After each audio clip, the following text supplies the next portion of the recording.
Olá! Vai começar mais um episódio do podcast Papo de Veterinária. Eu sou Thaís Rocha e uma vez por semana eu converso com profissionais da medicina veterinária sobre trajetória e escolhas que moldaram sua carreira. Esse episódio foi transmitido ao vivo no canal youtube.com/papo de veterinária em 21 de agosto de 2023.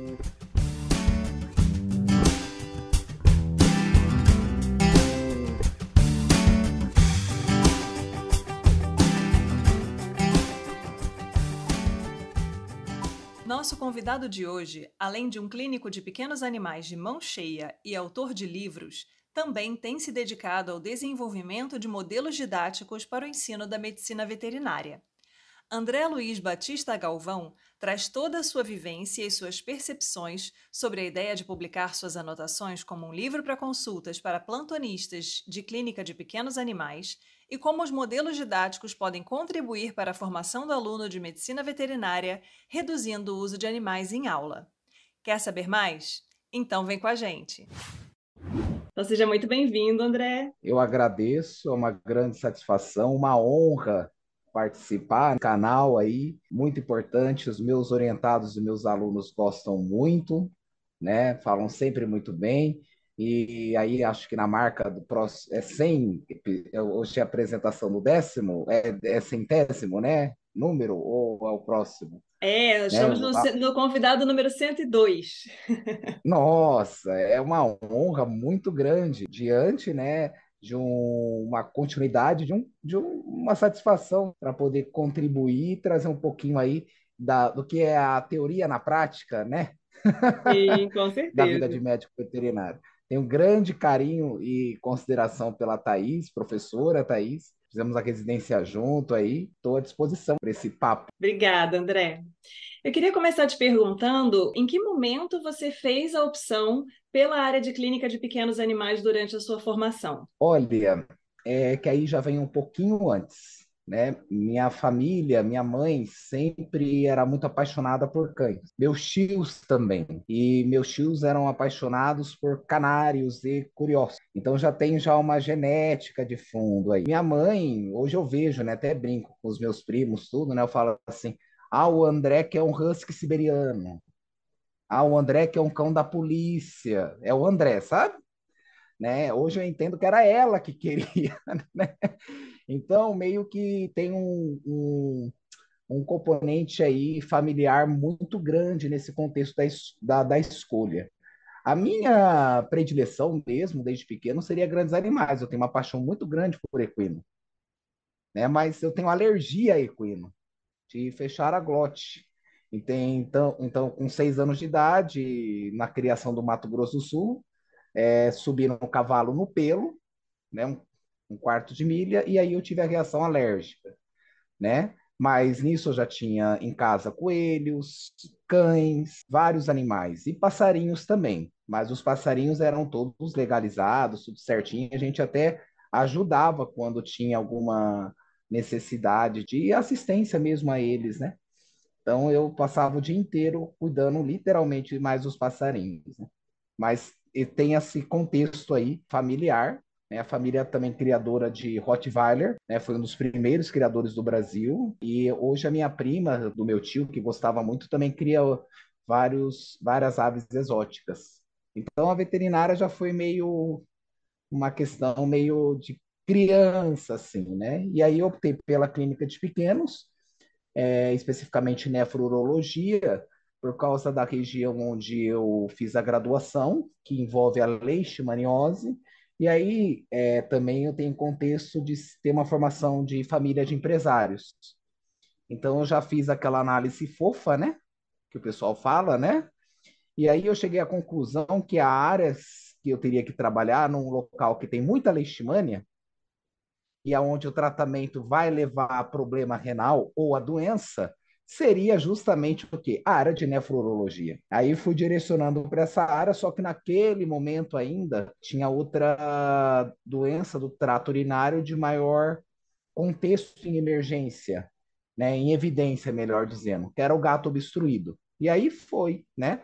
Mas eu não minto para você, até mesmo essa decisão aí eu estava relacionado com a reprodução de grandes. andrológico de grandes, ultrassom de ovelha, sabe? Mas o contexto emocional para grandes é maior, mas o contexto técnico para pequenos acho que faz com que você se torne um pouco mais técnico mesmo e mais focado, porque a emoção não toma tanto conta. Mas eu gosto de grandes e pequenos, professor de pequenos, mas o coração mexe para grandes. E é interessante pensar que você, na verdade, já veio com uma visão mais estratégica da área que você queria escolher, né? Porque é uma questão que muitas vezes o aluno não tem muito essa visão. De repente, Sim. parar, pensar, analisar a questão de mercado, da região onde ele está vivendo, quais são as áreas que teriam uma demanda maior. Às vezes, o aluno vai muito pelo coração e fica preocupado de repente não conseguir uma boa posição no mercado, né? Um bom lugar ali que traga uma renda, né? Compatível ali com a quantidade de esforço e investimento para a formação, né? Então acho que é bem bacana pensar que você já tinha um pouco dessa visão mais refinada de como conduzir as suas escolhas de carreira, né? Já tão jovem. Né? E assim, outra informação importante é que justamente por ter uma vivência muito prática da família, né? E hoje eu vejo que os conceitos da sinofilia, que hoje são em livros, eu aprendi em casa, porque quando a minha mãe fazia compra desses animais, o meu tio, né, comprava esses animais porque eram de altos valores, né, 20, 40 anos atrás, né? Tinha todo um cuidado de uma recomendação desses criadores, que hoje é o que a sinofilia já era estudo naquela época, só que não era tão respeitado, digamos assim, ou tão divulgado no mundo da veterinária. Então, eu vejo que essa formação também direcionou também para ter essa visão estratégica, porque já era um diferencial até mesmo de como tratar o filhote para ter um temperamento tal, uma forma tal, que isso influencia. E hoje isso é o que a gente pensa, enriquecimento ambiental, comportamento do animal, né? E numa época onde cão ficava preso na corrente, né? Em casa não. Tinha todo um contexto de respeito, sempre teve, principalmente com os pássaros também, né? Então eu acho que isso fez eu desenvolver essa visão. E um tio criador também, né, de curió, um dos maiores criadores de curió do Brasil foi meu tio. Então tinha essa visão estratégica, cuidado com a alimentação, respeito, né? Porque o estresse desses animais, sabe? Então, é uma avaliação comportamental e uma visão aí, embora fosse hobbies, né, da família, tem um contexto, sim, financeiro, porque eram um dos melhores criadores da raça Rottweiler ou criadores do Curirió, mas isso tem um contexto financeiro de fundo. Traz um status, né? Mas é um hobby, mas fez com que estabelecesse essa visão estratégica aí já desde criança. E aí, a escolha por fazer residência depois da graduação? Você acabou indo para a Unesp de Jaboticabal, né, que é uma região distante. A Unesp é uma universidade bem conhecida no Brasil, né, uma das melhores universidades do Brasil na veterinária. Como é que você fez essa escolha de área? Você foi para a Unesp de Jaboticabal pensando já na questão do desenvolvimento na nefrologia, na urologia, ou não? Foi algo que só conciliou ali quando você chegou e encontrou a professora Marileda? Então, a história é a seguinte, né? Vem de uma universidade particular, né? E isso serve para incentivos aí para que as pessoas podem ter medo, né? Os alunos de graduação. Mas se você tiver competência, responsabilidade, compromisso, você vai aonde você estiver e a porta que for de merecimento, você entra. Eu fiz estágio primeiramente na Unesp Araçatuba, tá? Que seria um pouco mais perto. Fui muito bem acolhido, tá? Tive a oportunidade de aprender com grandes profissionais hoje diretamente, né? Que naquele tempo os professores estavam na linha de frente de modo mais efetivo, que hoje são grandes referências, mas já estão aposentando. E uma grande preocupação minha, na verdade, era justamente as questões de emergência. Porque como eu já tinha feito já a graduação voltado com gato obstruído, ele é uma condição de emergência, né? Então, Nessa situação, eu pensei nos grandes centros. Então, eu pensei na Unesp Araçatuba, Unesp Jaboticabal, Unesp Botucatu, né? Me empenhei para que conseguisse o estágio de modo planejado também, tá? Naquela época, nós fazíamos a prova ainda do conselho, né? Fiz a prova do conselho, mas poderia ainda demorar 6 meses para receber a carteirinha. E aí, nesse período, foi quando eu comecei a me dedicar, estudava 8 horas por dia, tá? Quando não tinha o período do estágio, para eu me preparar para esses estágios. Nos estágios, tinha ainda o plantão nas Unesps. Então, você tinha horário para entrar, não horário para sair. E eu sou muito grato por isso, porque eu aprendi muito a observar grandes referências hoje, que eu falo que foi o maior investimento que eu não tenho como pagar a eles. Eles dedicaram tempo da formação deles para a minha formação, né? Sem ter uma responsabilidade, né? Deixando hoje talvez o seu legado, né? Que é diferente de orientado, deixar o legado, né? E aí nisso eu comecei a me focar mais nessa área de condições críticas, que envolvia maior detalhe a doença renal crônica, nefrologia. Prestei as 3 universidades, fiquei na lista de espera de Botucatu. Como eu tinha ido muito bem em Botucatu, eu fui fazer a prova em Jaboticabal de modo mais tranquilo. Fiz a prova de Jaboticabal, tá? Tive um desempenho na prova muito bom. O currículo, lógico que ele não estava, como eu vou dizer para você, ele não estava tão equiparado quanto as regiões do estado de São Paulo, mas a nota foi fator decisivo, tá? E o currículo não estava acima da média, mas não quando comparado aos outros, né? Que poderiam ter tido um desempenho melhor. Por isso que eu falo, compromisso e responsabilidade. Nos estágios, eu acordava às 5 horas da manhã para estudar os casos anteriores que tinha assistido durante o dia ou que iriam retornar. Acordava cedo, fazia um resumo, e aí nisso, nos estágios, com os casos críticos e acompanhando que começou as anotações. Tá? E aí começa o livro plantonista também, entendeu? Fazendo cursos com alto investimento, que quem foi uma grande referência para mim, a princípio, antes de ter conhecido a professora Marileda, era o professor Hélio Altran, que é uma grande referência do Sul, né? Que eu tenho um grande respeito e admiração. Sequencialmente, a professora Meire Marcondes, e aí eu conheci a professora Marileda, a professora Mirella e o Camacho, que tem hoje como pais científicos, né? E aí prestei a prova em Jaboticabal e fui conseguir passar no processo de seleção. Extremamente competitivo naquela época, né, Thaís? E nós entramos na mesma turma. Na média aí, que dava de 22 por vaga. Nós lotamos o auditório, né? Sim. Então, era um processo de seleção muito acurado, né? Confesso, pelo fato de já ter ficado na lista de espera em Botucatu, eu fiz a prova de jabuticabal mais leve, que isso fez com que talvez proporcionasse o um melhor rendimento em nota, tá?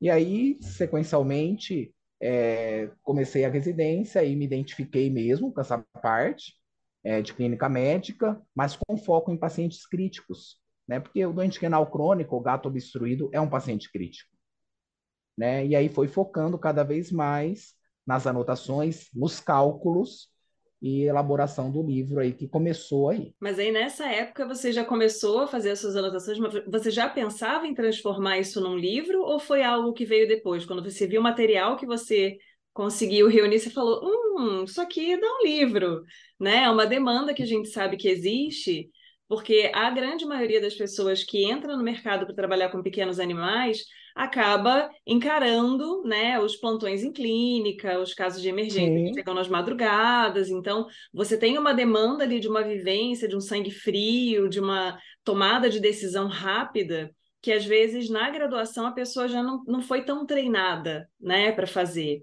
Então, como é que foi essa decisão de transformar suas anotações no livro? como eu tenho a professor Elia Altran, que eu fazia os cursos, né? Não foi meu orientador, mas os orientadores de estágio e a professora Marilene específica são muito exigentes. Então, para eu ter essa decisão que você falou, eu tinha que ter um respaldo científico muito bem sólido, porque eu seria argumentado, e sou argumentado até hoje, né? O que você leu, como você interpretou, que texto é esse? E nesse momento que chegar que texto é esse, eu sempre guardei as referências. No desktop mesmo, tinha um baita no computador desktop e levava para cima e para baixo. Naquele momento, era mais para uma anotação própria, para que aquilo fosse utilizado para mim, né? E aí depois, com o decorrer ali da residência, eu até pensei talvez juntar vários colegas e fazer de um modo mais generalista, mas o foco meu tem a parte generalista. Eu não trouxe ele aqui, que é um livro grosso mesmo, que o pessoal brinca que fala que é o livro do bruxo, que tem segredos ali que hoje funciona muito bem, que hoje se perdeu com a tecnologia, mas em locais como aqui, né, ou em locais de difícil acesso, resolvem muito bem qualquer desafio. Que nem você falou, eu não tenho tempo para decidir. E eu não posso ficar na dependência de máquinas. O que eu tenho é meu esteto e minha experiência. A minha máquina maior é essa, que vai ter que fazer cálculo ainda, né? E aí o aluno, percebendo aquele material, começou a ter uma maior insistência depois do mestrado que isso fosse utilizado para os outros colegas residentes. Eu até deixei uma cópia lá. Só que depois esse material foi aprimorando. Quando eu me tornei professor, ele ficou ainda sendo aprimorado, mas de uso próprio. Em dado momento, numa instituição de ensino que eu trabalhei, eu comecei a fazer atividade de extensão. E aí, no momento da minha ausência, eu tinha que deixar um material de orientação. Então, ele foi disponibilizado mesmo. Mas ele foi, aí, novamente, uma visão analítica e comercial, mas sem ter essa visão. Porque a partir do momento que ele foi aplicado, que ele era totalmente referenciado, nós começamos a elaborar as fichas de controle do paciente. Para quando eu chegasse, já estava todo monitorado ali para entender o que, que os alunos fizeram, alunos que eu falo, aprimorando já formados, tá? Já eram formados, para que a gente tivesse, ó, teve esse comportamento, teve esse outro comportamento. Então, a teoria em si, ela se tornou aplicada. E para facilitar ainda, como eu estava ausente, eu falei, já vou deixar o cálculo feito para o residente, conforme o peso, né? Mas isso a gente já tinha pensado na Unesp Jaboticabal, junto com o nosso amigo Emílio. Lembra do Emílio, da Anestésio? Nós que elaboramos, primeiramente, a primeira tabela de emergência, que hoje está lá naquela parede, é obra do Emílio, que eu fazia à mão, colocava no Word e ele transformou aqueles cálculos no Excel, né? A tabela em si é do peso 1 ao 50. No livro, ela trabalha com números primos, né? Então, 1, 3, 5, 7, né? Mas existe a tabela com todo, com cotejamento macro e micro. Só que ela era mais uma coisa emergencial. Quando ela foi utilizada, esse material teórico, com as tabelas e com as fichas de acompanhamento no ambiente hospitalar, nós fizemos um refinamento melhor desse material. E por isso que ele se tornou tão aplicado, porque ele foi feito, ele não saiu da cabeça para o ambulatório, ele saiu do ambulatório para a aplicação, tá? Então esse é um grande diferencial do livro. Muitas pessoas me questionam, mas todas as palavras, ou todas as frases, ou as afirmativas são referenciadas por causa em respeito à minha orientação e o legado que deixou. Eu não peguei uma revisão de literatura e fiz porque eu achei bonito. Eu vivi, de acordo com a referência que eu estudei, eu apliquei e tive um sucesso. Então, eu valido aquilo. Entendeu? Então, foi essa a história aí do livro. E, a princípio, eu não queria publicar ele, não tinha essa intenção. Foi mesmo por causa disso. Aí, o que aconteceu? Ele tornou robusto e cresceu. E aí o colega Juliano falou: ou você publica, ou sua ideia pode ser compartilhada por outro e ele fazer a ideia. Como já estava tudo pronto, a gente já começou a desenvolver nisso. Então, o livro veio a partir desse desafio mesmo, que era um amparo para o recém-formado para ele pelo menos saber as opções que ele tem que fazer e uma ficha de monitoramento para ele ver se o animal está respondendo ou não. Então, isso ele aprende a mapear o paciente, Essa questão né? Então, é isso. essa questão da Pode orientação, falar. né, do passo a passo é bem importante e eu acho que essa questão que você traz da gente pensar na ciência sendo aplicada, dando resultado e você transformando essa informação de uma maneira mais acessível para quem precisa de um guia Exato. mais aplicado ali, né? Para a pessoa não ter o trabalho de voltar lá na literatura, ficar buscando onde foi que eu achei essa informação, onde é que estava. Então, transformar isso em algo mais aplicado e ter essa visão, né, da importância de você ter tudo embasado cientificamente, porque muitas vezes a gente esbarra na questão do empirismo. Ah, é feito dessa forma há muito tempo, e aí funciona, mas ninguém sabe muito bem por quê, e às vezes uma resistência a mudar certas abordagens, né, que a gente sabe que essa dinamização ela é necessária, é importante a gente ter essa atualização, ainda mais na clínica de pequenos animais, que isso corre bem mais rápido do que na minha área, por exemplo, de grandes, né? Mas a gente percebe que a ciência está caminhando a passos largos para a gente ter uma forma mais efetiva de abordar as questões de saúde dos animais. Então, é bem bacana isso que você traz, né? De dar importância para a ciência, para uma questão que está bem embasada, que está bem referenciada, que não né, ideias da minha cabeça, conversas da minha mente, né? E aí transformar isso num guia prático, né? Eu até comentei com você, outro dia eu vi a foto de uma aluna minha, chegou meu livro, eu falei, opa, eu conheço o autor desse livro aí, meu amigo. E eu tenho muita curiosidade de conversar com você sobre a questão do uso dos modelos dos manequins, né, para ensino da medicina veterinária. A gente sabe que existe uma preocupação grande com o uso de animais para experimentação, para aulas práticas, que a gente tem uma tendência cada vez maior a evitar o uso desses animais. Às vezes a gente está numa situação delicada, principalmente para quem trata de pequenos, porque você está com um animal que precisa de um tratamento, mas é de um tutor que de repente não vai ficar satisfeito de ter um aluno inexperiente fazendo um procedimento ali naquele animal, coletando um sangue que seja, né? Porque as pessoas têm muitas vezes esse apego e essa coisa do, o meu animal é meu filho, né? Como assim alguém vai espetar e vai errar a veia do animal? Então a gente fica numa situação delicada e os alunos geralmente ficam também naquele embate. A pessoa quer treinar, ela quer ter oportunidade de fazer, de botar a mão, mas ela também tem preocupação com o animal, tem pena, tem receio de fazer alguma coisa que vai prejudicar aquele animal. Então, como é que foi que essa questão do uso dos manequins entrou na sua vida? Porque aí nessa época a gente já não estava mais tão próximo, né? Então eu não sei como é que é essa história. E o que você percebe do uso desses recursos para o ensino? Assim, pelo fato de eu ter essa parte crítica, que aí eu coloco o legado realmente dos orientadores, né?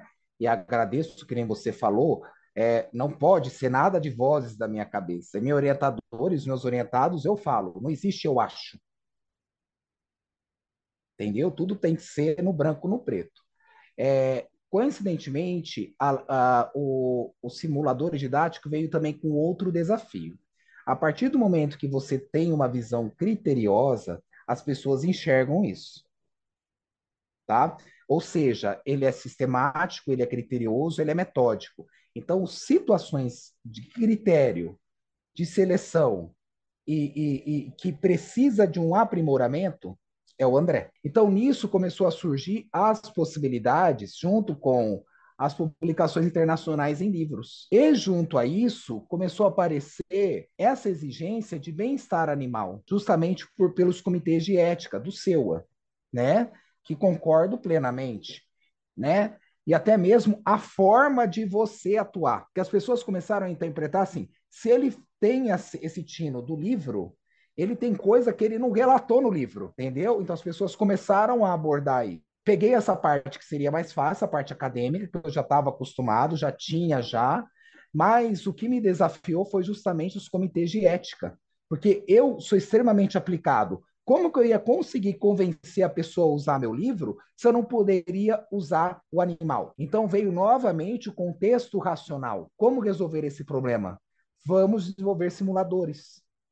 E aí, na mesma universidade em que permitiu que fosse realizado aí o emprego da literatura, do plantonista, porque totalmente foi revisado por 3 professores, tudo, para poder ser utilizado naquele momento com os aprimorandos, que já eram formados, para ter um controle também de prontuário para o hospital. Isso é ótimo para o hospital, é ou não é? Porque ele vai ter o controle ali do paciente, se alguém questionar de hora em hora, tudo ali, né? Isso é ótimo para o hospital. Então, o hospital viu isso com ótimos olhos. E outra coisa, uma referência que nenhum outro hospital tinha, é controle de qualidade interno. E tinha a demanda de eu manter esse tipo de excelência em educação, mas eu não poderia utilizar tanto o animal, porque são grandes turmas com grande número de alunos. Então, nós começamos, então, a desenvolver esses simuladores didáticos. Inicialmente, eles vieram para o acesso vascular, então, jugular, acesso venoso, que era um grande problema para o SEUA, na época, e depois, com as limitações que foi evoluído com o SEUA, a gente foi se adaptando, entendeu? Coincidentemente, a Universidade Federal do Paraná, que não é minha parente, mas ela desenvolveu também simuladores didáticos que eu utilizo, tá? Mas a publicação é dela e eu aplico e falo que funciona. A professora Júlia Galvão, tá? Ela deve ter passado pela mesma situação e os dois cresceram nas mesmas vertentes, entendeu? Mas sem ter comunicação. Ou seja, não era uma coisa pontual do estado de São Paulo, era Brasil, desde uma particular a uma pública. Então, ele veio a partir desse conceito e ele foi aprimorando. A parte de nefrourologia ela é extremamente complexa. Primeiro, conseguir cadáver, da mais de gato. Mas tempo de conservação desse cadáver. A qualidade desse cadáver para utilização em aula. Então, isso baseado com a evolução do conhecimento do diagnóstico por imagem, nós conseguimos fazer, então, e ter parâmetros em escala do que eu posso utilizar. E aí eu já não estava mais nessa universidade, eu estava em outra. Que o reitor viu isso como uma oportunidade de crescimento e trazer olhos para as instituições que fiscalizadoras a ele. Ou seja, ele quis o quê? Investir na ideia. Então ele falou assim para a coordenadora: a ideia é tal, tá? Chama um arquiteto, chama um engenheiro. Ele precisa fazer esse modelo. Aí o arquiteto fala: a bomba tal utilizado para bomba hidráulica pode ser tem o formato do pênis do cão. Aí o engenheiro, ó, esse material aqui é mais resistente. Nós temos turmas que são de 80 alunos. E lógico que eu tenho que pensar numa rentabilidade que aquele material dure, entendeu? Então foi direcionado desse jeito. Então tinha essa ideia e foi aprimorando. Hoje nós temos aí nós temos os cães que têm a possibilidade de auscultação cardíaca, a traqueal, a pulmonar, a palpação do baço, do fígado, tá? Palpação testicular, coloração de mucosa, tanto oral quanto também a peniana, os acessos vasculares, tá? Tudo isso num só, tá? E ainda a mensuração da temperatura retal, tá?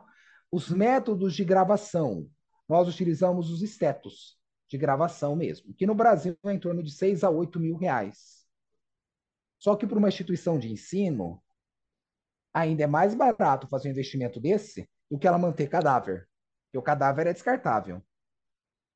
Além de ter toda uma burocracia para se conter aquele cadáver, manter aquele cadáver e o descarte final desse cadáver. Então, eu vejo mais uma vez que seja o livro, seja as publicações internacionais, ou até mesmo as revisões, vêm a partir de resolução de problemas que aparecem. Então, nós temos também hoje o que permite a sondagem das fêmeas, da cadela, um simulador de glândula mamária perfeito, que faz até simulação de galactorreia, tumores de mama, no cão e na gata, na cadela e na gata.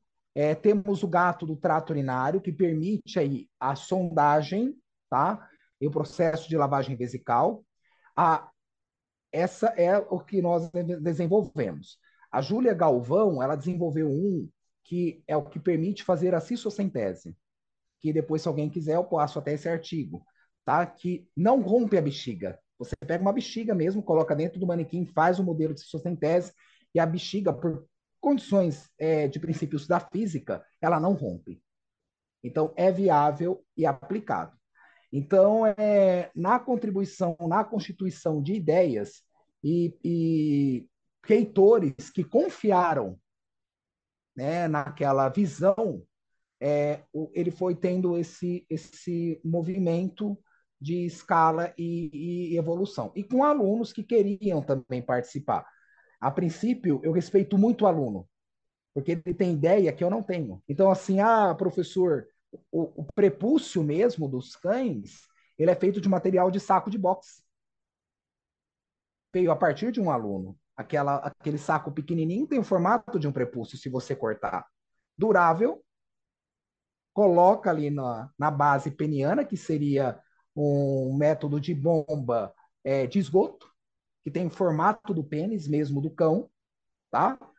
E a bexiga também, porque são duas bombas hidráulicas, uma que controla a subida e descida da água e a outra que vai ter que abaixar mesmo, caso a outra não funcione.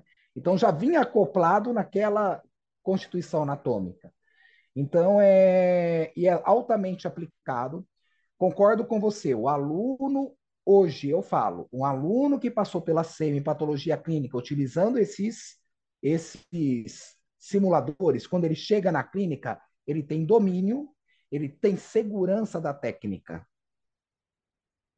Tá? Ele aprendeu, não digo totalmente a dominar o medo dele, mas ele está capacitado. Né? E é o que você falou, ele já furou várias vezes a pelúcia que eu falo, ou manequim ou simulador.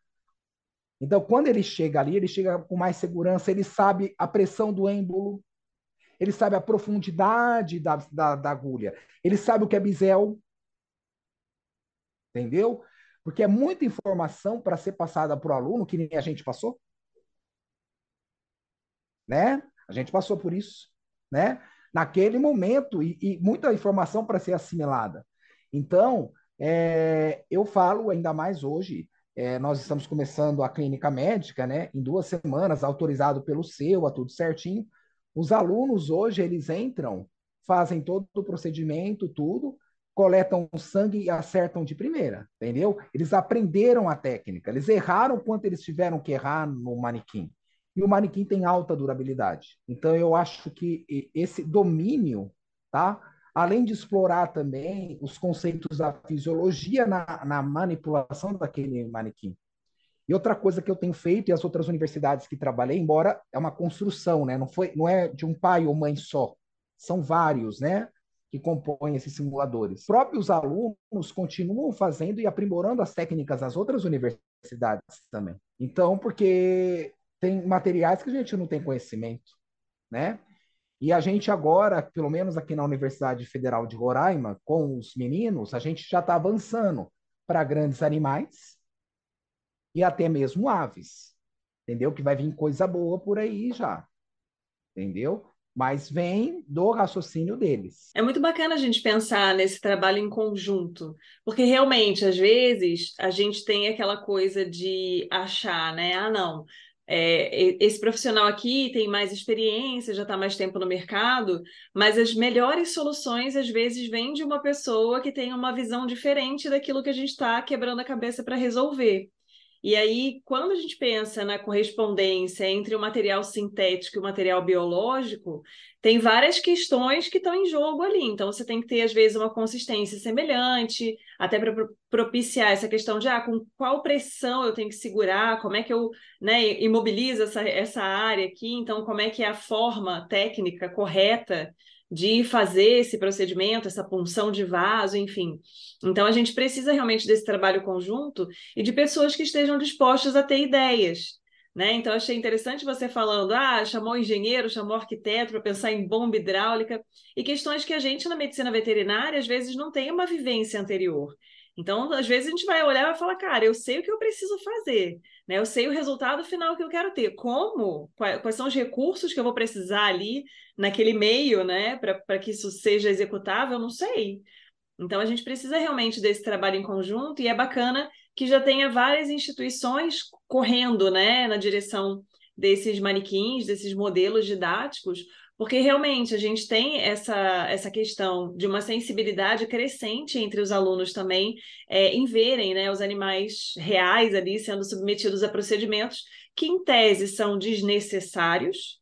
São necessários no sentido do aluno vivenciar aquilo, aprender, praticar, mas são desnecessários às vezes para aquele indivíduo, né? Às vezes eu não preciso coletar sangue daquele cavalo, mas eu quero ensinar o aluno como ele segura a agulha, como ele perfura a veia, né? Como ele faz essa punção, como ele, enfim, as técnicas diferentes de coleta, e aí acaba espetando o animal. Então a gente tem essa questão, mas aí algo que me vem, você já comentou, né? Que os alunos chegam na clínica com muito mais segurança porque já treinaram essa técnica, mas tem o fator psicológico, né? Da diferença de pressão que a gente sofre entre estar com o animal vivo ali, que de repente pode latir, pode querer te morder, né? Pode reagir, pode chorar ao que você está fazendo, aquela sua manipulação, e o modelo que vai ficar ali, né, mais tranquilinho. E aí o trabalho dessa parte psicológica é importante também, porque a gente sabe que às vezes você vai atender um paciente que está em sofrimento, que está sentindo dor, que precisa que você faça determinadas manobras para poder conduzir esse caso e levar a uma resolução, a uma melhora, e você precisa suportar aquela situação. Então, como é que você percebe isso com relação aos alunos que têm a oportunidade de treinar nesses simuladores? Então, aí, novamente, quando nós tivemos o primeiro desafio na primeira universidade, eu falo que eu sou muito grato aos ex-patrões, tá?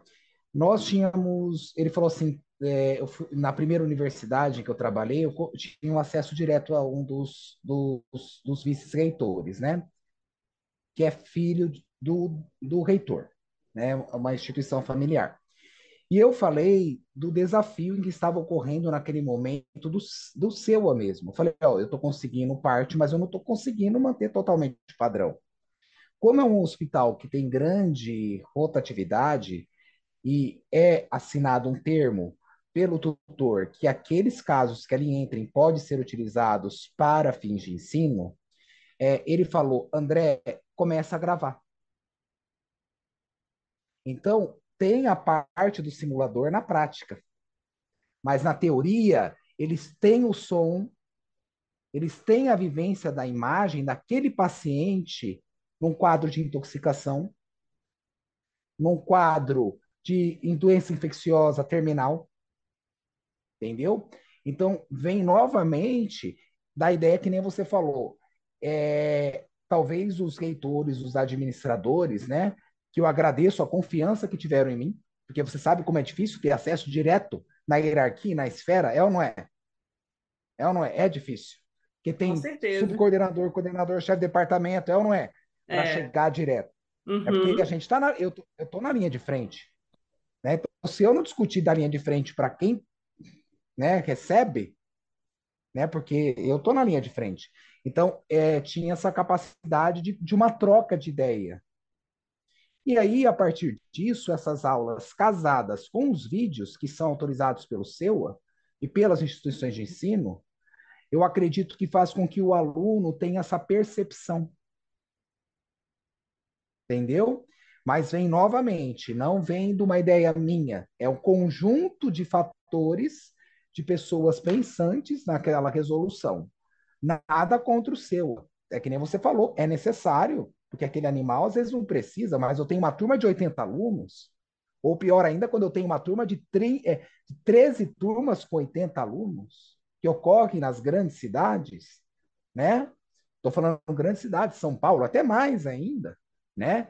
Então, eu posso fazer aquele investimento naqueles simuladores que são estáticos para fins de fisiologia, mas que simulam a doença. E aí? É isso aí que a gente entrou, entendeu? Porque hoje é comercializado, que são extremamente caros, né? Aqueles que são os clássicos. Mas e o que simula a doença? Que é onde entra a sêmio, onde entra a patologia clínica e é onde entra a aplicada a clínica. Então, por ter uma unidade de internamento e estar tá correlacionado com o livro, por quê? Porque o livro dava um suporte para o residente acompanhar aquele paciente. Então, nós tínhamos toda a rastreabilidade daquele paciente. A universidade tem isso hoje ainda. Ela tem, né? E deve ter aprimorado mais ainda com as técnicas dela, né? E com a equipe que ela tinha e tem até hoje. Então, isso dava uma segurança para a gente entender que aquele quadro, seja de recuperação ou seja de evolução para pior, é também enriquecedor para o aluno desenvolver isso. Uma coisa da veterinária, que um desses leitores dessas hierarquias é veterinário, né? Na verdade, foram dois que eu tive contato, que era da hierarquia, assim, né? Em duas instituições diferentes. Eles falavam também, filma o paciente melhor. Filma a progressão desse paciente. Eu sei, não é marketing, é a fim de ensino, porque o aluno desenvolve uma depressão, ele só vê doença, ele só vê como trata, e aí?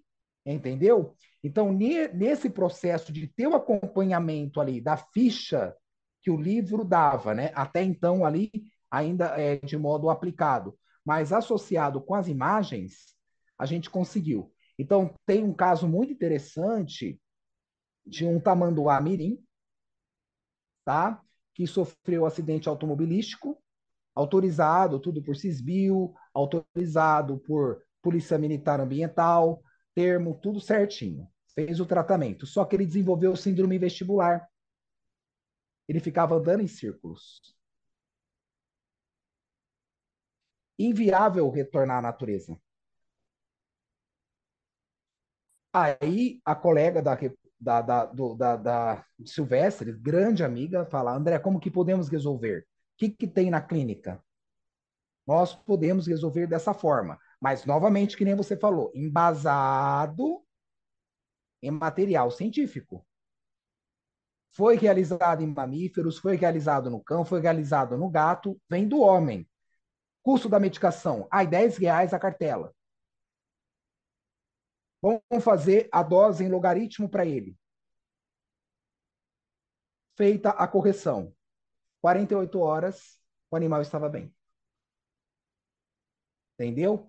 Então, aí ali mostra também, a partir do momento que eu tenho esse momento de rastreabilidade, eu consigo ver até que ponto eu posso, tipo assim, ó, eu jogo a toalha, eu tenho que ir atrás de outra forma de tratamento. E aí eu fico monitorando esse paciente que eu falo momento a momento. E aí tem um vídeo dele indo sozinho pegar o alimento.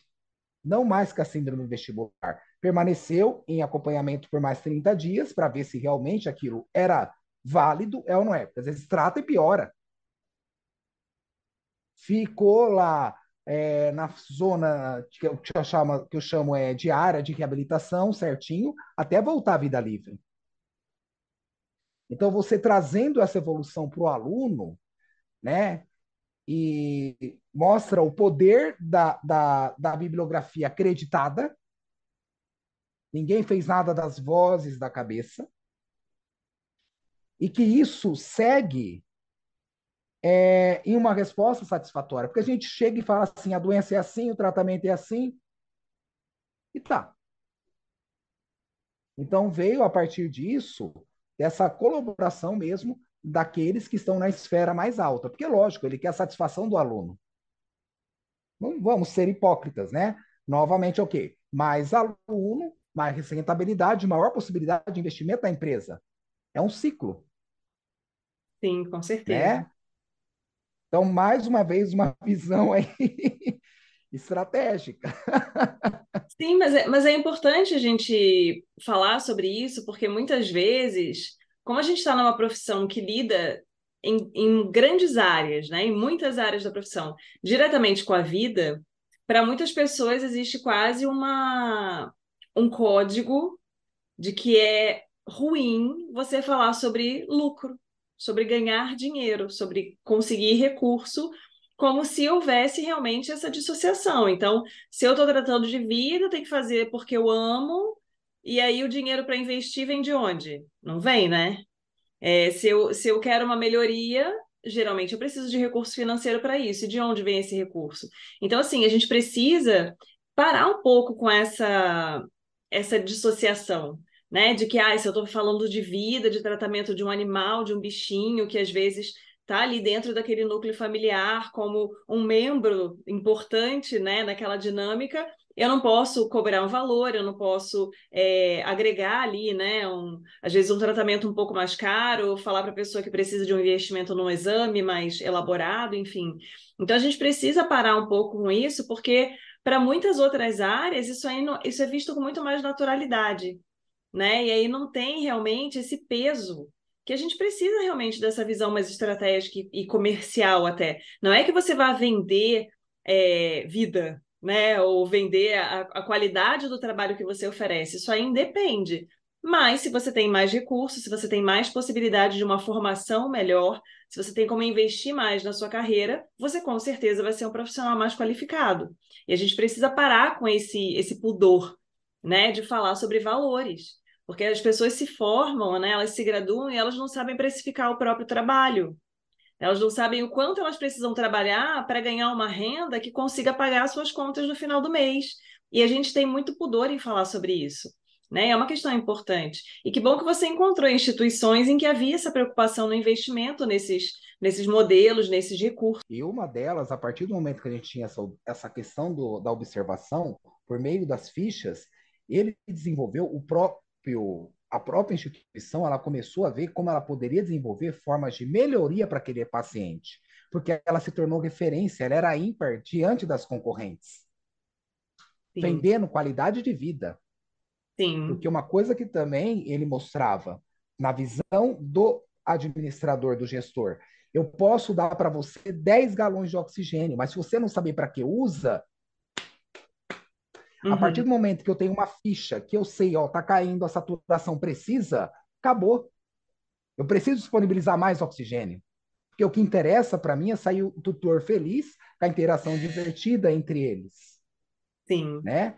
Então, eu acredito que essa visão estratégica do planejamento mesmo, do gestor, e esse contato mais próximo, possa ter uma maior visão de investimento no local para o paciente, manter a qualidade de ensino e ter uma forma de administração diferente do resto fazer, porque mais do mesmo não soma. E até mesmo eu falo assim, ó, hoje, independente da parte de crença, independente da parte de escolha política, independente da escolha de gênero, independente de conceitos religiosos, só existe uma coisa que une todo mundo: o animal doméstico. O animal silvestre, se você for observar, desde os nossos antigos, as nossas bandeiras, os nossos estados têm os símbolos. São riquezas, são símbolos. Então, eu acredito é o que você fala, tem essa humanização e essa valorização que vem lá de trás, né? Mas isso não nos faz a ser o que eu chamo de uma síndrome de São Francisco. E eu brinco com os alunos, mas de modo com respeito à Igreja Católica. São Francisco, ele era milionário. Mas hoje nós temos que pensar, no meu caso, eu saí de Campo Grande, Mato Grosso do Sul, longe do pai e da mãe, era distante. Quantos natais? Quantos plantões não custou para eu fazer esse plantonista de final de ano? Tenho grande respeito e grande admiração às duas profissionais de Jaboticabal, Lene Lega e Mildre Pinto, da Bombocão ou antiga Bichos e Caprichos, que são professoras excelentes. Mas quantos finais de ano eu, para fazer a tradução de livros internacionais, porque tem que cumprir, se é dia 1º de janeiro, eu lembro que eu passei de 2013 para 2014 traduzindo o livro, porque eu tinha que entregar aquilo ali dia 1º de janeiro. Fora do Brasil, você sabe como é que é. É aquele prazo e acabou. E o fuso horário deles, não o meu. E eu vou agora me diminuir por um sentimento, concordo, mas aí a pessoa também, quando adquirir um animal, ela tem que ter noção do espaço físico, da sua noção, da sua rentabilidade familiar que ela tem filho, ela tem compromisso, ela tem carro, ela tem PTU, ela tem PVA, ela tem pai e mãe, às vezes, para ajudar, ela tem pensão para pagar de filho, ela tem tempo para ter um animal. E aí ela tem que escolher a categoria de animal. Um animal grande, o São Bernardo, ele vai urinar o mesmo volume que um bezerro. Não dá para ter no apartamento. Um pincher pode fazer barulhos o dia inteiro. Um Doberman e um Rottweiler pode ter temperamentos que não pode ser agradável por um ambiente onde não tem uma interação, onde se quer mais uma diversão, brincar de bola, piscina. Mas aí é que tá. Esse contexto emocional deve ser cobrado do tutor também, e não do veterinário. Que nem eu falei Exatamente. para você, quando minha mãe, meu tio comprava, fazia aquisição desses animais, embora colocava a responsabilidade, entre aspas, o André quer, o menino, a minha prima quer, tá? Mas eles seguiam, eles tinham a noção do que tinha ali. Eu quero um pastor policial, por quê? Porque ele é fiel, entendeu? Aí eu quero um husky. Ah, porque é um cachorro que tem uma interação, é um cachorro bonito, tá? Não late, entendeu? Eu quero um Akita, porque é mais comportamental, é mais disciplinado. Então, deve ter essa consciência. Se meu pai, minha mãe, meus tios, se eu tenho 41 anos, tinha essa consciência lá atrás, cabe aos médicos veterinários hoje trabalhar com essa conscientização nas clínicas também. Isso é educação socioambiental, para não ter aquele boom que ocorreu do 101 dálmatas. Todo mundo comprou dálmata e depois todos os dálmatas na rua. Isso, o contexto emocional. Por que ninguém cobra o contexto emocional nesse sentido? Agora tem que cobrar. Eu acredito que tem que ter leis para vigiar a venda desses animais e também o cuidado, né? E a consciência, porque nos Estados Unidos, você, pelo menos a literatura maior cita, que você faz uma consulta antes com o veterinário para ver se você quer qual animal. É aquele que encaixa na sua vida, né? Então, eu acredito que esse conceito é muito despejado no veterinário, né? Quantos relacionamentos da vida amorosa que você não teve que largar? Quantas vezes eu não estava numa festa, tive que parar para ir para um plantão? Entendeu? Preço, né? O preço que a Entendeu? gente vai pagando durante a nossa É o formação, né? preço, né? Eu hoje eu falo, eu estou aqui em Roraima, graças a Deus, porque eu posso escolher, porque eu amo. Vocês podem ver minhas postagens. Eu amo verde, eu amo passarinho, eu amo terra, eu ando pisar na terra, entendeu? Eu sou no Mato Grosso do Sul, mas aqui que é onde tinha maior possibilidade de contratação, eu vim para cá. Ah, tinha possibilidade de continuar em São Paulo? Tenho, sou grato. Mas hoje o que eu quero é ter é, essa, essa natureza presente na minha vida, né? Então vai das escolhas aí, né? E é o que eu falo. Será que sucesso é eu andar com um carro?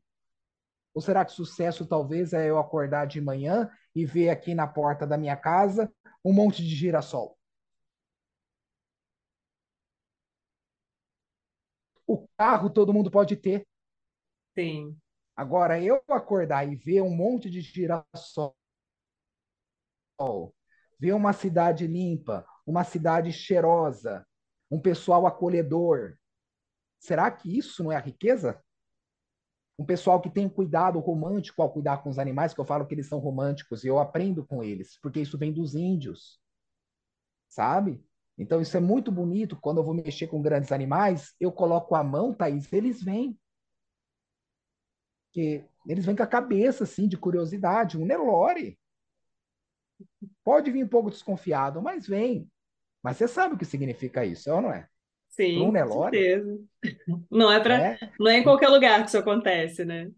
Não é, mas vem de um conceito de ancestral desse animal também ter essa genética de confiar no homem.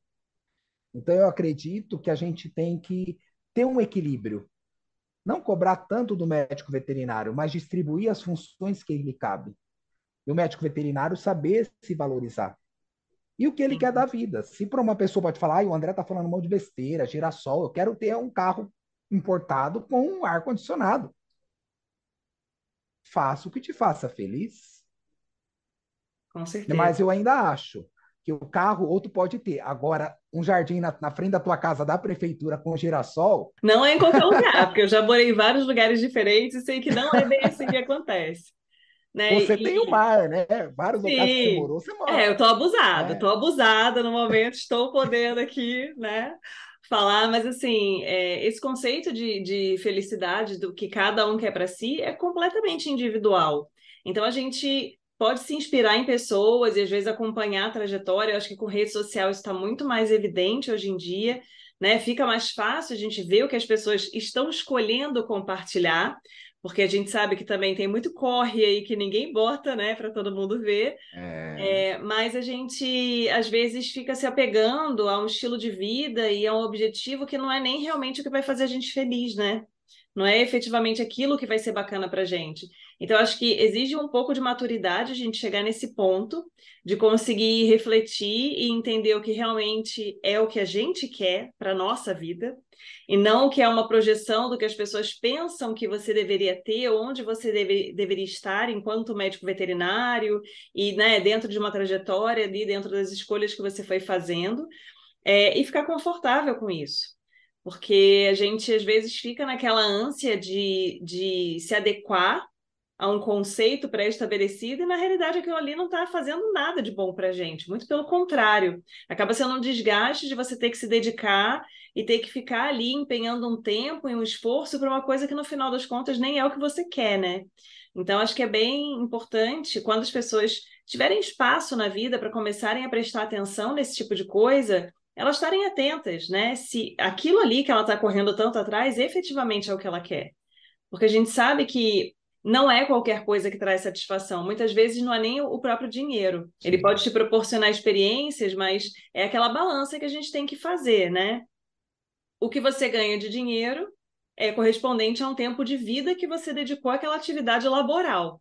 Então, o quanto de vida, entre aspas, eu investi ou eu perdi para ter esse valor aqui? E o que, que eu consigo reverter isso depois? Em que outras experiências, em que outras vivências, em que outros objetos, se for o caso, né?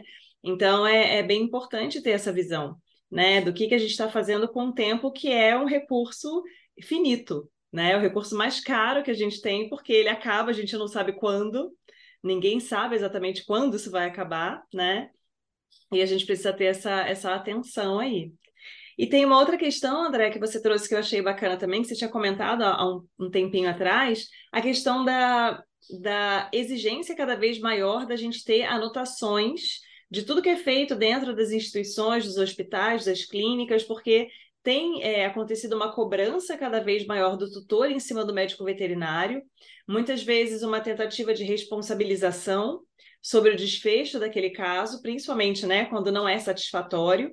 A gente sabe que existe uma complexidade enorme de situações, não dá para a gente generalizar, dizer que o tutor é vilão e está querendo se dar bem em cima do veterinário, e nem o contrário, né? Às vezes a gente tem maus profissionais em qualquer área, e a gente tem tutores também que às vezes não são bacanas, né? E é muito importante a gente ter esse critério de anotar bem, de ter um bom registro do que é feito, do que acontece com esse animal, exatamente para se resguardar. Primeiro, para a gente ter até uma questão científica também, né? Todo mundo que já tentou fazer um levantamento de ficha sabe o drama que é você Sim. pegar aqueles registros lá no arquivo e tá faltando um monte de informação sobre os casos, e muitas vezes você começa com, sei lá, 250 casos de, sei lá, obstrução uretral em gato, no final você vai ver se tem 5 animais que têm todas as anotações que você É, precisa. E hoje em dia já tem é. essa questão jurídica também. Então é bem importante as pessoas terem atenção a esse tipo de situação, porque, né, está ficando cada vez mais em Sim. evidência na nossa profissão, né? Nesse contexto, Thaís, eu já fui um pouquinho mais além também. Porque como eu tinha uma confiança desses gestores, quando acontecia esse tipo de situação, além do respaldo, eu recebia vários advogados, recebi vários técnicos de laboratório, tá? Porque principalmente animais vacinados. O laboratório, ele só queria totalmente a justificativa que nem você falou. Mas ele era exigente. Se você cumpriu o que ele exigiu, perfeito. Só que você tem que cumprir o que ele exigiu. Geladeira em temperatura tal só para vacina. Quem aplicou foi ético. Tá, cadê o teste? Deu positivo, tá aqui a foto. lote, número, está aqui. E agora eu roubo a ideia de grandes animais que estou levando no Ministério do Meio Ambiente e da Mudança do Clima. Roubei a ideia da anemia infecciosa equina, utilizei essa portaria para guardar as amostras biológicas para futuras contraprovas. A E deu positivo, mas eu tenho soro aqui que deu positivo. Repete no laboratório de origem e no laboratório credenciado. Não existe mais o animal, mas aquela amostra existe. Isso é importante tanto para animais silvestres, tanto para animais domésticos. Então, o que eu vejo, é o que você falou, uma visão de equilíbrio. Eu não estou querendo defender nenhum nem outro, mas existe o problema, né? Primeiro já começa na redação de um laudo. Meus orientados sabem disso. Daqui eu já pego no pé já. A gente atendeu o cães da polícia, como que é feito o laudo? Porque você vai ter que entregar, às vezes, esse laudo para o Ministério Público, porque vai ter que justificar a viatura parada aqui com os cães. Quem que vai estar assinando? Exatamente. Então, se um animal desse da polícia tem um significado tão importante de trabalho, porque às vezes é genético, às vezes não é genético, que aqueles animais têm que ter um temperamento diferenciado e tem que ser moldado. E perde um animal desse de trabalho de tempos, vai ser questionado. Um animal silvestre vai ser questionado, entendeu? Do armazenamento das amostras para contraprovas. Isso foi levado agora no manejo de controle populacional de cães e gatos, tá? Isso está no Ministério, tá? Utilizei a portaria da anemia infecciosa equina como uma justificativa e fui mais além também. Se a cadela tiver gestante, tiver leite, guarda a amostra do leite. Se aquele animal vomitou, guarda a amostra do vômito se foi intoxicado. Aí já tem 100 pessoas que são muito mais gabaritadas que eu para perícia. Só que eu venho da clínica, ou seja, quem que está cobrando isso? Sou eu ou é o ambulatório? Está saindo do ambulatório essa exigência. Então, às vezes, é o que você falou, não tem a conexão da academia com o ambulatório, não tem a conexão. Então, a gente tem que trazer e aproximar isso.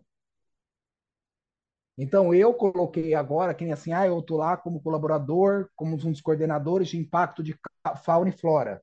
Legal, ajudo, mas eu quero um respaldo científico para contra a prova, seja animal silvestre ou doméstico, eu ter uma justificativa. No meu laboratório deu positivo. Eu repito aqui, tem amostra. Você repete no laboratório credenciado. Entendeu? E registro de foto dos exames, sabe, das reagentes, dos testes rápidos, isso é importante. Porque você vai precisar elaborar um laudo desse que seja para um Golden ou um Pitbull que desenvolveu parvovirose depois das 4 doses de vacina. É muito importante, né, para o médico veterinário ter essa visão também. E eu acho que hoje em dia que isso está mais em evidência, talvez os alunos já estejam mais ligados, né? Na nossa época isso não estava tão em voga, Não. né? A gente ter realmente essa necessidade do cuidado, embora acho que a maioria das pessoas que passou por um programa de residência, uma instituição com um hospital estruturado, como era lá no Unesp de Jaboticabal, a gente sabia da importância de anotar tudo na ficha certinho, dizer todos os controles, né? Todos os exames ali, tudo certinho arquivado, né? Eu faço uma observação aí, que hoje tudo é impresso. Mas para o fiscal interessa aquela ficha que está borrada de sangue, aquele papel dobrado da emergência que está. O perito observa isso. Sim. Naquela época a gente podia comprovar, Aquele né? papelzinho que quase ficou esquecido no bolso do jaleco, né? Só voltando um pouquinho na questão dos modelos, né, dos simuladores didáticos, você falou sobre a questão da importância da durabilidade do material. Às vezes a gente tem um grande número de alunos que vão ficar manuseando aquilo ali. Quanto tempo, mais ou menos, em média, dura um simulador desses? Quantos usos, né? Ó, então, tem um que foi da Júlia Galvão que eu fiz, tá? Ele não está aqui, ele está na universidade. Ele tem 10 anos. Ele completa 10 anos em janeiro de 2024. Então, o tempo de durabilidade, ele passou. Eu falo que ele conheceu o Brasil inteiro. que aonde eu fui, ele foi, tá? E ele tá firme e forte, tá? Então, eu acho que a escolha do material, esse investimento dos reitores, justamente com essa visão de um arquiteto e de um engenheiro, que o arquiteto ele vai ter a ideia do desenho, mas o engenheiro da textura e da durabilidade que o reitor quer para fazer aquele investimento. Tá? Então, eu acho que esse casamento é muito inteligente, mas não depende de nós. É que nem eu falei, vinha da esfera superior, daquele que é o dono da casa, né? Então, esse daí passou por várias turmas, tá? Passou por grandes turmas. Esse daí passou por uma turma realmente de 80 alunos, na média de 10 turmas de 80 alunos. E ele aguentou, e aguenta até hoje, entendeu? Outra coisa importante da aplicabilidade desses simuladores didáticos, visível para a saúde única, tá? Que eu até postei recentemente, que nós estamos no mês da conscientização da leishmaniose no estado de São Paulo. A Unirp em si, que eu posso citar o nome dela, tá? Ela fez a capacitação de pessoas da gestão pública, trabalhou inicialmente com palestras, oficinas, e fez a capacitação de seus alunos a campo, junto com o SEUA autorizado, para que eles aprendessem a disciplina de semiologia e patologia clínica para coleta de material biológico, respeitando a inspeção visual do paciente para ver se ele está apto ou não para aplicar, para fazer a retirada de sangue. Foi realizado 40 dias, 60 dias de coleta. Após essa capacitação, a resposta veio das prefeituras. Uma semana de trabalho representou um ano de trabalho da prefeitura. Então, ele tem um significado muito grande, esses simuladores. E essas oficinas, porque é o que eu falo, aprende-se por repetição. Querendo ou não, é. É treino, treino, treino, treino, treino. Com E certeza. aí, esse trabalho, nós coletamos, acho que 1.500 amostras, tá? Nesse período, todas viáveis. Não tivemos arranhaduras e mordeduras. As amostras foram viáveis para a função do teste sorológico. E esse método de capacitação foi elogiado por Portugal. E aí entra aquela coisa da publicação. Ah, mas eu quero descobrir o gene da função renal. Legal. Mas às vezes eu posso fazer uma coisa simples, mas é uma universidade lá do interior do Brasil, vou publicar lá, não vai ter efeito nenhum. Meu amigo, trabalho de qualidade, quem quer estudar, vai atrás,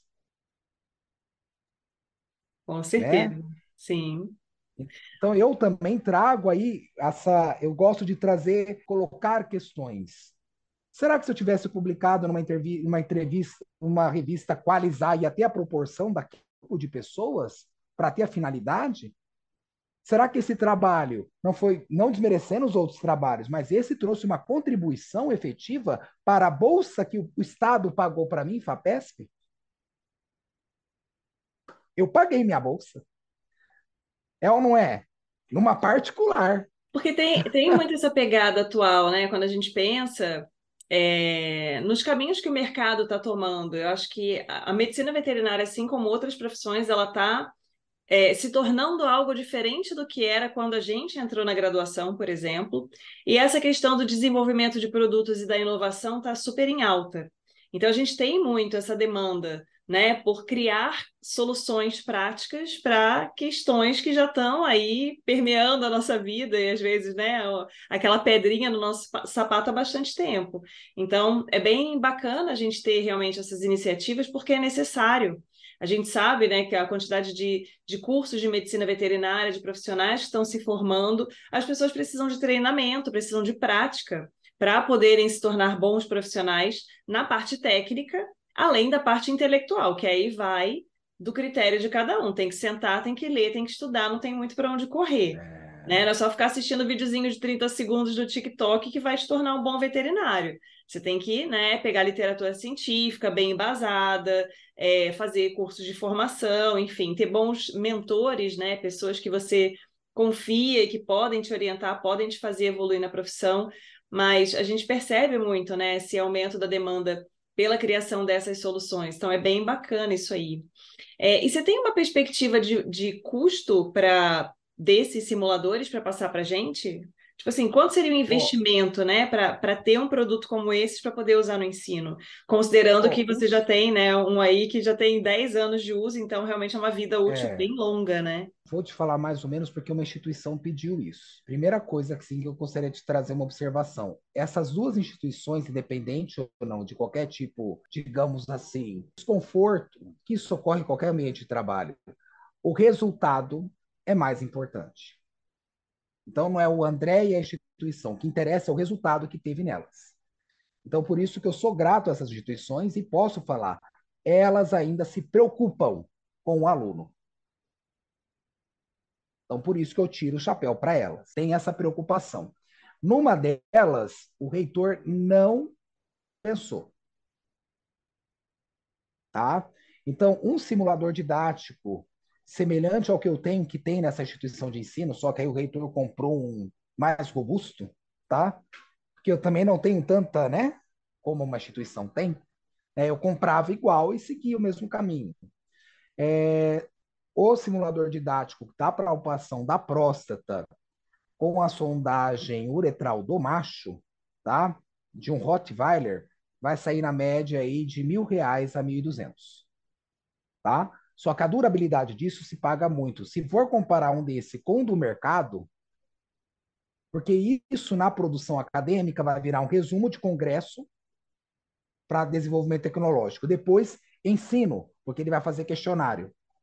Produção de arte visual e modelo didático, são 4. Isso é bem visto pelo Ministério da Educação.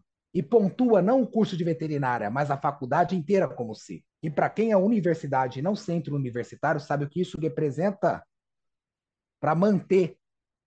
Ou seja, o custo é pequeno diante o investimento é pequeno diante do crédito que isso vai me trazer. Então, a estratégia da instituição de ensino fornecendo uma qualidade de excelência.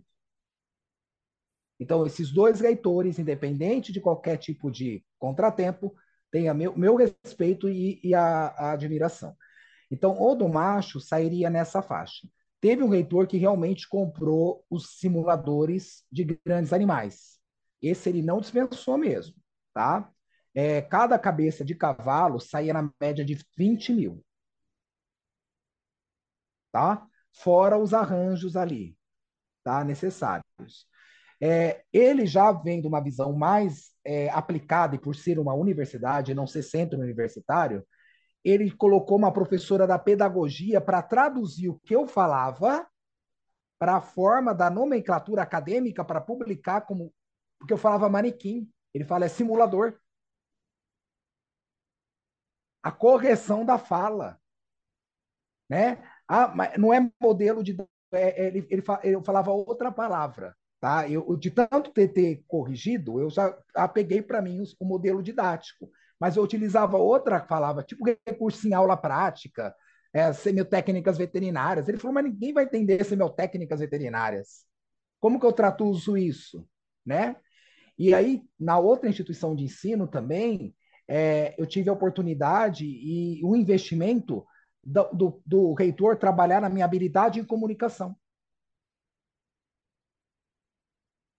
Para poder vender aquela imagem, lógico, de modo consciente para o aluno, para que nem você falou, para que ele veja que aquilo ali associado a um vídeo vai trazer o domínio da técnica, certo? Então, se eu for pensar hoje nos vídeos, o valor não existe valor. Tá? Eu devo ter catalogado, autorizado, tudo certinho na pasta, mais ou menos aí a última vez que eu contei, que foram publicados, tá? Fora os que não foram publicados. Deve ter 86 relatos de caso.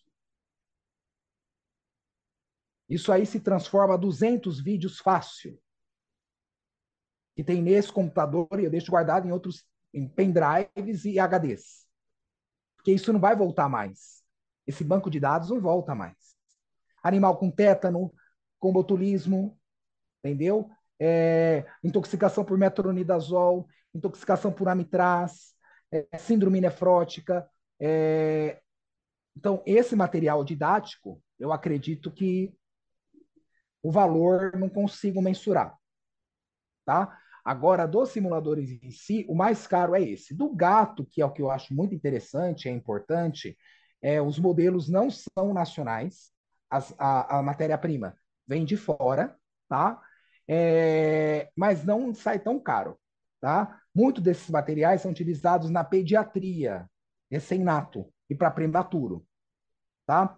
Então, isso mostra uma textura mais delicada, durável, porque eu vou mexer com prematuro, né? De fácil higiene e de durabilidade, porque ele tem que aguentar uma esterilização se for necessário, um processo higiênico mais elaborado. Então, o gato deve sair mais ou menos no custo internacional, tá? Sem cobrar os impostos que o Brasil cobra, tá? Ele deve sair mais ou menos aí em torno de R$ 300 cada gato, tá? As cadelas, as mamas de cadela, aí é um pouco mais caro. As cadelas devem sair na média aí também em torno de R$ 1.000, R$ 1.100, Mas tá? considerando como isso reverte para o ensino, né, e a durabilidade do É material, barato. não é um investimento tão absurdo assim, né? Não é um Não. investimento tão alto assim. Esse daí da Júlia Galvão, que tem disponível, se você colocar lá, Cício Centese, Júlia Galvão, que eu fico até triste, porque agora que eu vi que alguém está fazendo assim, que eu vi os youtubers publicando o método de fazer a cistocentese e a lavagem vesical por torneirinha de 3 vias, que a gente já fazia isso na residência. É ou não é? Para fazer drenagem torácica, tudo é ou não é? A gente já fazia aquilo naquela época, 20 anos de formado, e o pessoal me insiste em fazer cistocentese como se fosse uma peneira, efusão torácica como se fosse uma peneira. A Júlia Galvão ela já fez a publicação em 2009. Esse daí eu comprei um gatinho, a costureira não cobrou, porque geralmente quando ela sabe que é da veterinária, eles não cobram. E eu ganho vários presentes, por isso que eu ganho vários artesanatos. Eu lembro que eu paguei R$ 25 no conjunto para fazer o tecido interno e o zíper. Então, esse que dura 10 anos, ele custou menos que R$ 80. Então, Entendeu? realmente, né, é um investimento bacana que vale a pena. E assim, tem a questão desse desenvolvimento, né? De você encontrar soluções para outros métodos que você precisa botar o aluno ali para treinar, né? E conseguindo difundir mais isso.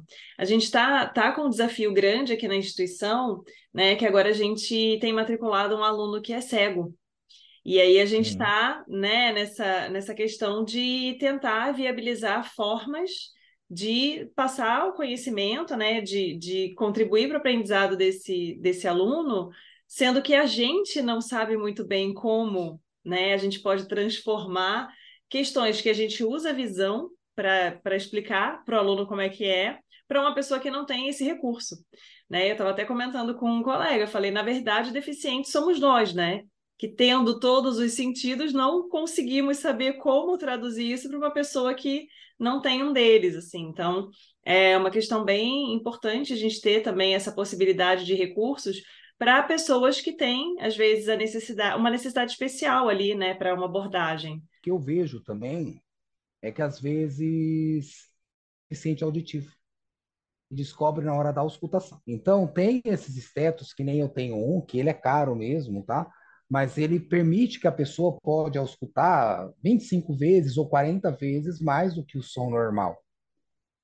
Aí, para esses casos, eu vejo também como um colega que falou que talvez na próxima licitação fazer a solicitação de 2 estetos desse, porque isso se torna um desafio para o professor. E se eu não tivesse o meu esteto? Que o da Litma é bom, mas ele não vai conseguir ter o desarranjo que o eletrônico vai ter. E é caro no Brasil, é de R$ 6 a R$ 8.000. Mas é caro para nós, mas para a instituição de ensino, eu acredito que para ela é um investimento, que a durabilidade deles são grandes. Sim. Né? Então, eu acredito que deve ter essa acessibilidade. Nas universidades que eu trabalhei, nessas duas, nós tínhamos sim o acompanhamento, tanto uma quanto outra, dos pedagogos e dos psicólogos para desafios como o seu. tá? Então, tinha todo um planejamento de ação para atender a demanda daquele aluno. Então, síndrome de Asperger, também deficiência motora, né, hemiparesia, né, que é a incapacidade de realização dos movimentos voluntários por uma parte do corpo, né, mas ele consegue executar, mas de modo mais lento. Mas ele não pode se ferir também com bisturi. Então, eu acredito que, embora, vamos dizer assim, o que eu poderia resumir do que a minha vida acadêmica? É o que eu falo desde o começo. O meu TCC veio como uma proposta de resolução de um problema da instituição. Ela tinha um financiamento, ela tinha um apoio, na verdade, tá, da onde eu me formei, de um laboratório, e ela tinha que fazer um estudo de uso de fármaco de um laboratório credenciado de grande importância nacional, é, de comprimido oral para gato. Aí eu fui escolhido por entender do Senhor trato desafio, urinário. né? Aí eu perguntei, mas qual que é o problema? Eu lembro da esfera ali, né? Porque não foi os professores, mas foi a esfera um pouco maior, né? Além da coordenação, né, da gestão. Você não tem medo de dar comprimido via oral para gato? Eu não, que já era um desafio, entendeu? Então eu acho que o delineamento do que a gente vai conduzindo e se diferenciando dos demais, porque eu falo, mais do mesmo não soma. Mais do mesmo não soma. Então, é transformar o limão em limonada. Eu falo que o que diferencia hoje, você pode ver, são situações que foram desafios, que tive o apoio técnico, né? E agradeço a Deus pela confiança também do desafio, mas ao mesmo tempo a vida parece que ela se ajusta para você ter parceiros para resolver, ou uma equipe para resolver aquele desafio, né? Para poder propor a solução. Então, mas o André trabalha na área de nefro e uro. Legal, mas não só isso. Se fosse isso, eu estava calmo, porque a gente já dominou, mas aparece e a vida e a educação é movimento, né? Então, eu acredito que hoje essa nova leva também de alunos, eles têm medo do desconforto. É porque não Isso existe deve ser crescimento trabalhado. na zona de conforto, né? Não existe É, crescimento. É ótimo, é quentinho, é supimpa, a gente está ali, mas dali a gente não vai para lugar nenhum, né? Ontem eu li uma frase que eu achei exatamente. excelente, que era assim: a zona de conforto é o lugar onde os sonhos vão para morrer. Tipo assim, É, pá! Porque no final das contas é isso, né? A gente precisa realmente se sentir incomodado com as demandas e perceber que existem sempre questões que a gente precisa olhar e abordar e trazer uma resolução para a gente conseguir se movimentar. Porque se a gente não tiver em movimento, a tendência é o fim, né? A gente ficar só fazendo sim, mais do mesmo, realmente não vai agregar. Então a gente precisa mesmo dessa visão e e de estar ciente de que esse desconforto é necessário. exatamente. O desconforto é que vai trazer evolução. Porque perfeição é diferente de evolução. É o que eu falo, é preciso evoluir, não ser perfeito, porque perfeito acabou. É ou não é? Sim, com certeza. Perfeito. A evolução não, ela é constante, Exatamente. Sempre existe um né? novo patamar a Né? Então alcançar eu ali, né? exatamente, é perfeito. Então ele limitou aquilo ali. A evolução tá é perfeito para aquilo, mas não vai resolver o problema que pode surgir depois. Isso é a evolução. Então eu acredito que tem que ter eu falo que tem que ter a cabeça um pouco mais aberta, né? Sim, E observar, porque às vezes as respostas não estão no mais nas maiores tecnologias. Às vezes a resposta está na nossa simbologia simples mesmo. Mas eu tenho que ter o quê? Sensibilidade para captar essa energia e entender o que precisa ser feito, né? Porque seria fácil também eu trabalhar nessas instituições de ensino, falar, ó, eu sou pago para dar aula. Se você não me der o material, problema de quem? Quem que tem que ir atrás do material? Sou eu ou o dono? Aí ele vai falar, tchau, eu contrato outro. Mas muitos têm esse comportamento que eu falei, estou mentindo ou não? E aí a pessoa tem que ter uma diferença também, que eu tenho esse defeito. Emprego é diferente de trabalho. Com certeza. Então tem que saber ter o equilíbrio, tem que saber. Tudo na vida é equilíbrio. Eu não digo que eu sou o ser mais equilibrado, longe disso. Mas eu tento. Aham. Essa busca é uma busca Acho que só importante, faço. né? Exatamente. Né? André, muito obrigada pela sua participação, pela sua colaboração. Acho que você trouxe muitas informações bacanas. Eu acho que é muito importante a gente trazer atenção, né, a esses novos modelos de ensino que estão já existem há bastante tempo, mas eles eram muito inacessíveis para a gente, muito distantes da nossa realidade. E ter trabalhos como o seu que trazem isso para o nosso dia a dia, essa possibilidade, né, de tornar isso algo mais corriqueiro dentro da instituição de ensino é primordial para a gente poder ter realmente um treinamento mais frequente, a gente ter atenção ao bem-estar, à saúde dos animais que são utilizados para a aula. Então, são todas questões bem importantes aí, bem atuais, e eu acho que não só atuais, né? Você é sempre constantes dentro da nossa área e dessa atenção que a gente tem que ter.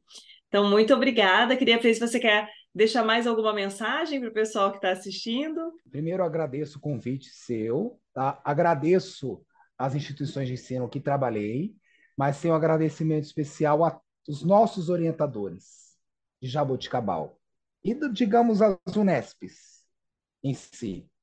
Porque cada professor daquele investiu o que é de mais precioso na vida dele, que talvez, muitas das vezes, ele faltou dentro da própria casa. Ele investiu o tempo dele em nós. Então, eu sou muito grato aos nossos orientadores, aos modelos que eles são. Falo que pretendo, eu, como compromisso meu, deixar os legados disso. Não posso ignorar, agradeço às instituições de ensino que trabalhei, reforço, independente de qualquer tipo de desavenço ou não, o que interessa é o resultado. E temos que ser magnânimes. Enquanto trabalhávamos bem, tivemos resultados ímpares. E ponto. Mérito dos dois. Simples assim. Sim. Agradeço São José do Rio Preto, que sempre teve essa capacidade aí de acolhimento e de escuta muito aberta, e ao mesmo tempo onde eu aprendi, ande na linha. Igual que a gente sempre andou na linha, mas ali não tinha opção, é andar na linha, que é o Sim. certo. Porque quando você anda no certo, ninguém te questiona. Aos meus alunos, que agradeço também a sua equipe aí, que deu esse suporte, o seu convite, e a quem assistiu, e estamos juntos aí para o que precisar, né, para vencer esses novos desafios e abrir a mente, né, e façam o diferente, mais do mesmo não soma. Com certeza. Este foi o Papo de Veterinária. Obrigada por ficar conosco até aqui. E não esqueça de compartilhar com seus colegas que também gostariam de saber mais sobre a profissão. Toda quarta-feira temos vídeos novos no youtube.com/papo de veterinária. E às segundas-feiras estarei aqui com vocês para mais um episódio. Até lá!